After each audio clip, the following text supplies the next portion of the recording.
Sebab antara tips yang paling terbaik menghadapi makhluk halus yang suka mengacau ni ialah kita buat macam dia tak ada. Dia kacau apa pun, kita biar. Tapi dengan syaratnya, hati tu kena kuat lah. Memang benda ni payah.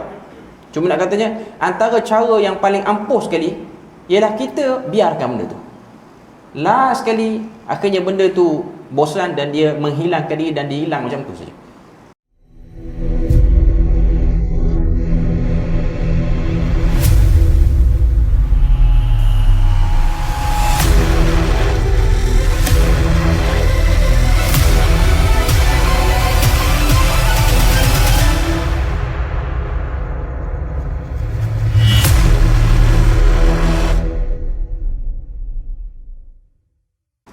Maksud daripada ayat 15 surah Luqman itu, wa in jahadaka ala an tusyrika bi ma laysa laka bihi ilmun fala tuti'huma.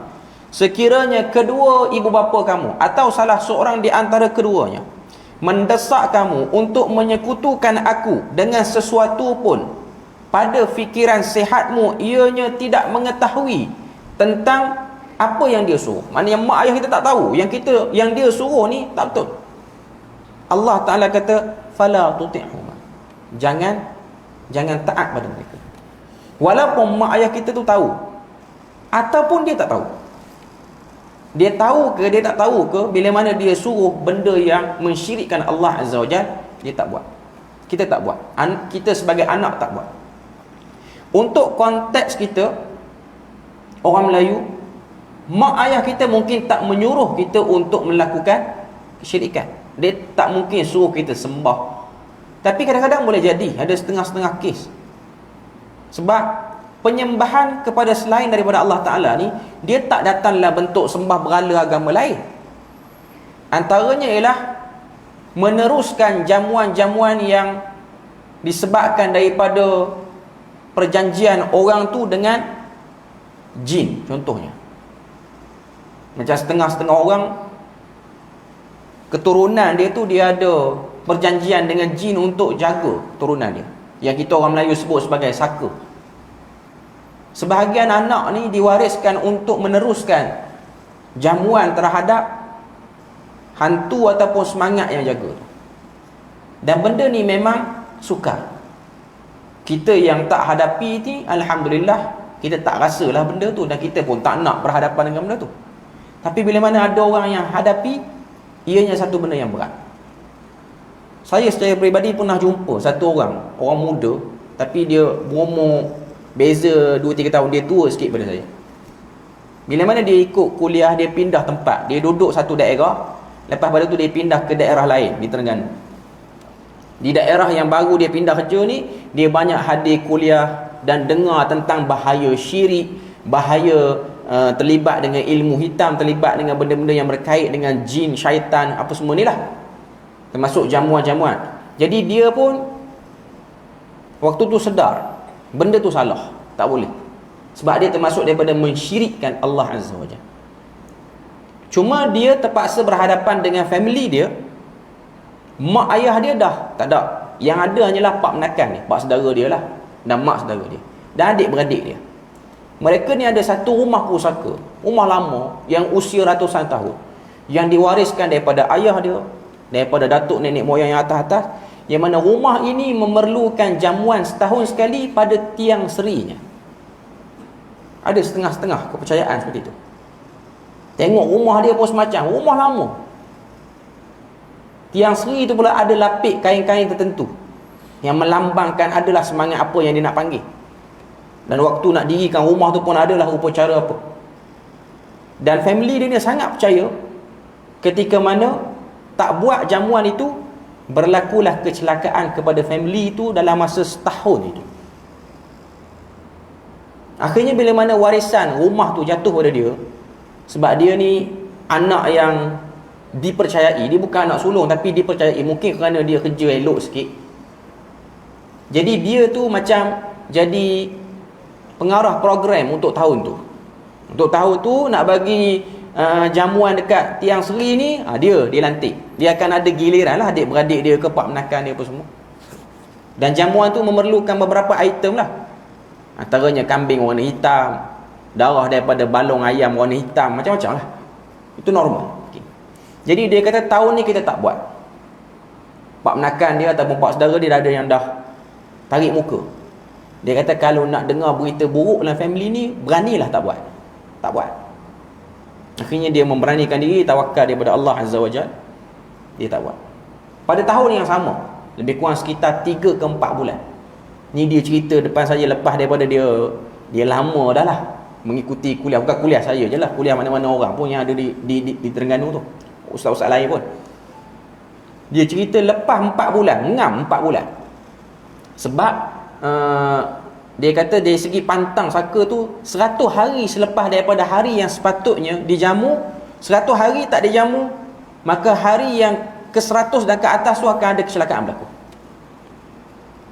Adik-beradik dia seorang aksiden yang teruk, laluan bypass antara Kuantan dan Kemaman tu, aksiden teruk, kawasan tu pula kawasan yang gelap, mati. Jadi Pak Menakan ni pun menyalahkan dia. Itulah, dah pesan dulu suruh buat, tak nak buat. Bila mana dia kena tu, dia terpukul.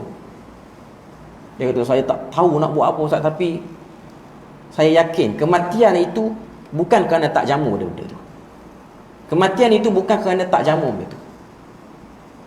Sebab ketaatan kepada Pak Menakan ni sama macam ketaatan kepada ayah kita, betul.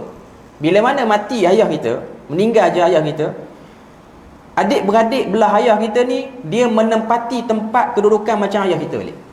Kita kena taat pada dia. Itu. Ataupun kalau belah ada lagi mak kita yang meninggal, maka mak saudara yang belah mak tu, dia akan menempati kedudukan macam mak kita balik. Kita kena taat pada dia, pada benda yang betul lah. Akhirnya dia buat keras lah. Dia buat keras. Okay. Dan banyak benda berlaku.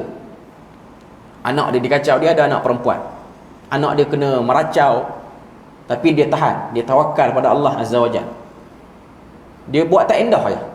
Memang banyak benda yang berlaku dalam rumah dia apa semua. Rumah dia puas, dia panggil macam-macam ustaz untuk pergi settle rumah dia. Dan ada satu orang ustaz last sekali, satu orang ustaz daripada Singapura. Saya tak nak sebutlah nama sebab ustaz tu pun pernah duduk di Perlis untuk beberapa tempoh, tapi ustaz tu diimport khas daripada Singapura. Rasanya kalau saya sebut nama tuan-tuan kenal kot, tapi saya tak nak sebut lah. Dia pergi rumah kawan tu, one night, 1 malam saja, selesai semua masalah, tanpa ada apa-apa bacaan pun. Hanya dia just duduk, dia baca surah Baqarah, habis, selesai. Tak ada apa-apa gangguan, tak ada. Dia kata yakin pada Allah, tahun depan jangan buat lagi, jangan jamu lagi. Tahun seterusnya dia tak buat jamuan, tak ada apa-apa. Dan sampai sekarang dia tinggalkan. Sampai sekarang dia tinggalkan, tanpa dia ikut saranan setengah-setengah ustaz yang lain. Dia kata saka ni kena cari balik bomoh yang bagi saka tu, dialah yang kena pelepah balik, dialah yang kena buka balik huraian beberapa ahli keluarga keturunan-keturunan ni. Sebab dia ada ustaz-ustaz yang masih lagi terpalit dengan perubatan lama ni. Jadi ustaz yang Singapura tu kata tak payah, duduk rumah ni baca surah Baqarah, baca surah Baqarah, baca surah Baqarah, itu saja. Apa jadi jangan peduli, jangan buat apa-apa. Sebab antara tips yang paling terbaik menghadapi makhluk halus yang suka mengacau ni ialah kita buat macam dia tak ada. Dia kacau apa pun kita biar. Tapi dengan syaratnya hati tu kena kuat lah. Memang benda ni payah. Cuma nak katanya antara cara yang paling ampuh sekali ialah kita biarkan benda tu. Last sekali akhirnya benda tu bosan dan dia menghilangkan diri dan dia hilang macam tu saja.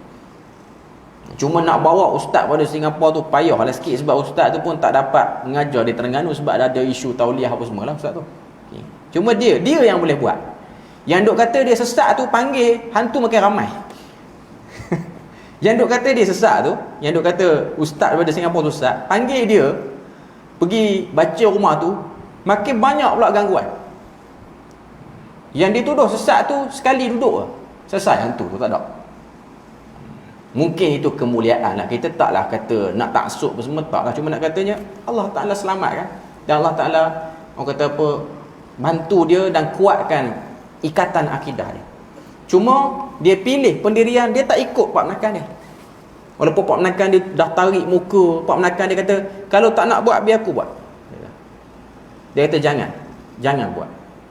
Dia kata kalau bawa kambing tu, dia sembelih kambing tu, buat gulai, makan. Kita tak akan sembelih untuk tiang sendiri, kita sembelih untuk orang makan. Dihantar masjid, bagi jamuan makan. Akhirnya tak buat lah. Akhirnya tak buat. Cuma nak katanya, kita tak kena, mungkin kita rasa macam biasalah hidup ni. Tapi orang yang kena, dia akan tahu benda tu.